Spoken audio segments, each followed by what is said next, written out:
So then we'll move into recognition of persons wishing to address the board.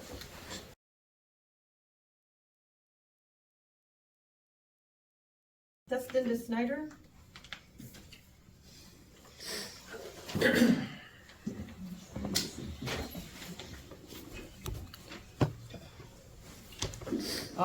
My big thing tonight, Central Office, Meisner Road, where you guys work. Handicap parking right outside the Early Childhood Center. They decided to paint over that, make a bus stop. They put out 2 cones next to other spots. Those cones do jack shit, to be honest, to be frank.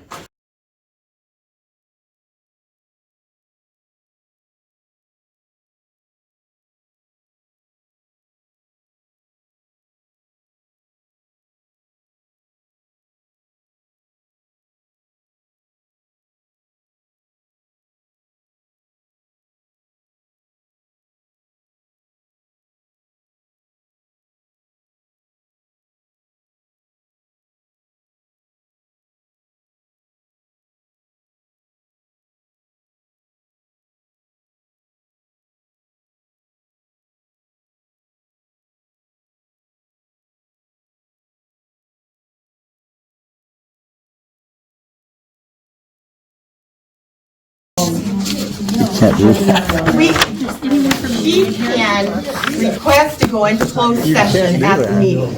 She was told that. Dustin, get away from me. I'm listening to all the facts. And as you people said, there are things that we can't discuss. And now you're in my space. Now we're all just a bunch of fucking losers. I'm sick of it, Dustin. Why can't we all get along and work together? Because you let her retaliate. You and you guard her like her Me.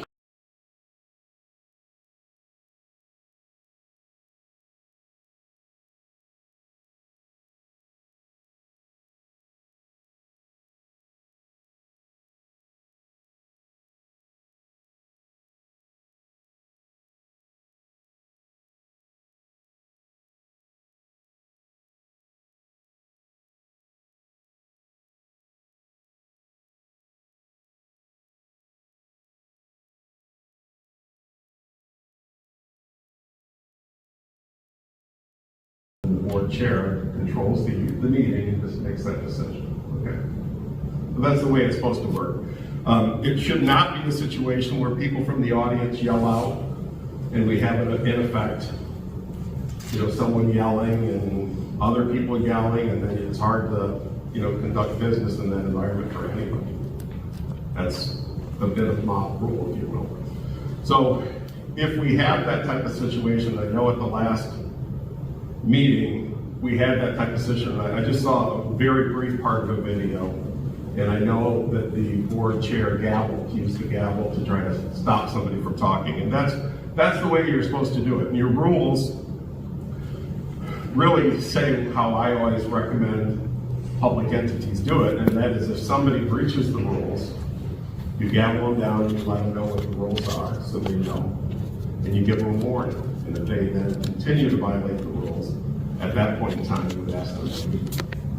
And if they don't leave at that point in time, you could ask for help from law enforcement for them to leave. That's kind of the steps that you would go if somebody is disrupting your meeting and not following the commands of the chair. So your rules kind of say that. It says a person who persistently engages in disorderly conduct or otherwise breaches the peace at a board meeting after notice from the president or other presiding officer may be removed. And that's really the best way to do it, is let somebody know. They may not know that the rules don't allow them to speak out of turn, and let them know. Then if it continues, then we might have to have them removed. Now, technically there is a state criminal statute that prohibits people from disrupting meetings. And people can be charged with a misdemeanor if that happens.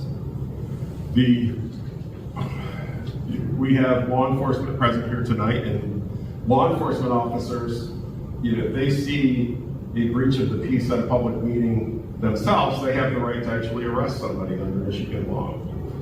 However, the way it should work, in my opinion, is if somebody's going to be removed from the meeting, it should be at the direction of the chair after we go through the warning procedure.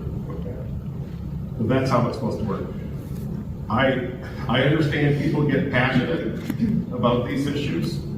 I understand that, you know, people care about what happens at the school district where their kids are going to school. Very understandable. But again, this is a business meeting, and at a business meeting, there's certain decorum expected of people. And that is, you only speak when you have permission to speak. You go ahead and express your viewpoints. You have passion. You want people to know that passion, that's fine, within reason. And express your opinion, and then it's time to sit down. If somebody wants to be recognized from the audience on a topic that comes up later, they would have to seek permission from the chair to speak, okay? The chair would have to see them, recognize them, and then say, okay, let's hear from Mr. Smith, so to speak, okay? Whoever the person is. And you might be involved in some business item where, you know, somebody has some personal knowledge that you want to hear before you make a decision. And that's perfectly fine. But I just wanted to like kind of spell this out so everybody had a basic understanding of how it's supposed to work. And hopefully we can return to that process so that you guys can do your business and make your decisions and make informed decisions without people shouting at you or yelling at you, that type of thing. Okay.